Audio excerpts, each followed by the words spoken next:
राधे राधे। एक छोटा सा बच्चा था जो अपनी माँ के साथ शॉपिंग करने गया था। वहाँ एक दुकान पे शॉपिंग करते करते दुकानदार ने उससे कहा, एक टॉफ़ी का डब्बा उसके सामने रख कर कि बेटा तुम बहुत ही प्यारे हो, तुम्हें टॉफ़ीज़ चाहिए तो लो, ये टॉफ़ीज़ ले लो। अब छोटे बच्चों को टॉफ़ीज़ तो पसंद होती है, पर इस बच्चे ने टॉफ़ी लेने से मना कर दिया और बड़े प्यार से दुकानदार से कहा, नहीं अंकल थैंक यू। दुकानदार ने कहा, अरे बेटा घबराओ नहीं, शर्माओ मत, ले लो, तुम्हें जितनी टॉफ़ीज़ चाहिए ले लो। पर बच्चा कुछ सोचता हुआ टॉफ़ी नहीं लिया। फिर उसकी माँ ने भी कहा कि बेटा अंकल बोल रहे हैं तो आप टॉफ़ी ले सकते हो, आप ले लो। पर बच्चे ने नहीं लिया।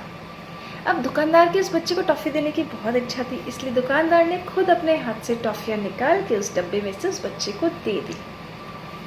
अब जब घर पहुँचे तो माँ ने उस बच्चे से पूछा कि बेटा तुम टॉफ़ी ले क्यों नहीं रहे थे अंकल से। तो बच्चे ने कहा कि माँ मेरे हाथ बहुत छोटे छोटे हैं, अगर उन छोटे छोटे हाथों से मैं उस डब्बे में हाथ डाल के टॉफ़ी निकालता तो मुश्किल से 1, 2 या 3 टॉफ़ी निकलती, उससे ज़्यादा टॉफ़ी मैं अपने हाथ में उठा ही नहीं पाता। इसलिए ये काम मैंने उन अंकल पर ही छोड़ दिया। उनके हाथ तो बड़े थे ना, बड़े हाथों से टॉफ़ी निकाल के मुझे देते तो बहुत सारी टॉफ़ियाँ मेरे पास आ सकती थी, और देखो कितनी सारी टॉफ़ीज़ भी मुझे मिल गई है।